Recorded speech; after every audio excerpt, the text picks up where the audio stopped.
Depuis l'élaboration du plan stratégique de développement du secteur agricole, la réforme des organisations professionnelles agricoles en interprofession s'est imposée afin de révéler leur potentialité industrielle et commerciale. Pour acter cette réorganisation au sein des filières ANACAD et SOJA et de faciliter la signature d'accords cadres entre le gouvernement et ses interprofessions, des délégations composées des élus et du personnel de la Chambre nationale d'agriculture du Bénin et de la direction de la législation rurale et de l'appui aux organisations professionnelles et à l'entrepreneuriat agricole sillonnent plusieurs communes du Bénin depuis le 1er juillet et ce jusqu'au 12 juillet. Les objectifs, c'est d'apporter l'information aux producteurs, les acteurs à la base, qu'ils soient de la filière ANACAD ou du SOJA, de la réforme en cours pour une organisation assez forte qui va nous conduire à la mise en place d'une interprofession par filière et de l'interprofession aller à l'accord cadre avec le gouvernement.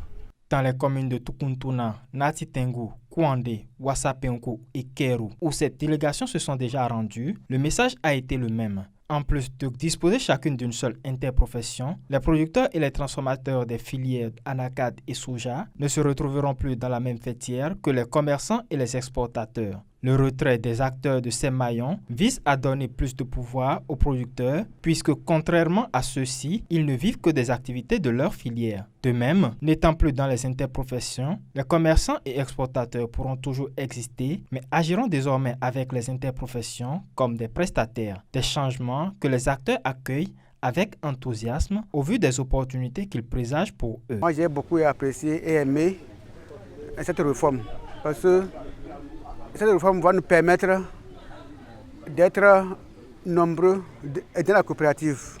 C'est ce que j'ai apprécié. Et ça va nous permettre de faire une vente groupée. Et si nous faisons une vente groupée, on peut vendre à un bon prix. On attendait ça. Parce qu'aujourd'hui, j'ai reconnu que le producteur aura la force de négocier le marché entre producteurs et transformateurs. C'est ça qui m'enchante beaucoup.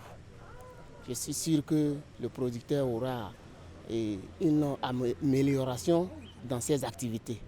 En dehors de ces réformes, les producteurs interpellent le gouvernement sur un aspect qui devrait davantage améliorer leur pouvoir commercial et le rendement dans ces filières. Nos attentes, c'est que vraiment ces réformes puissent impacter, puissent apporter de bons résultats dans nos activités, que nous puissions vraiment sentir le soulagement par rapport à nos activités. Ce qui s'est installé à Glodjigbe, qu'une partie aussi s'installe dans le nord, comme ils l'ont fait dans les DKP en matière de coton, que nous ayons aussi, même si c'est une petite usine de transformation qui va un peu désengorger ces tracasseries de transport aussi aux transformateurs et nous les producteurs. En attendant la prise en compte de ce cri de cœur favorable aux producteurs et aux transformateurs des filières ANACAD et SOJA, des assemblées générales électives seront organisées dans les tout prochains jours afin de donner vie à ces réformes.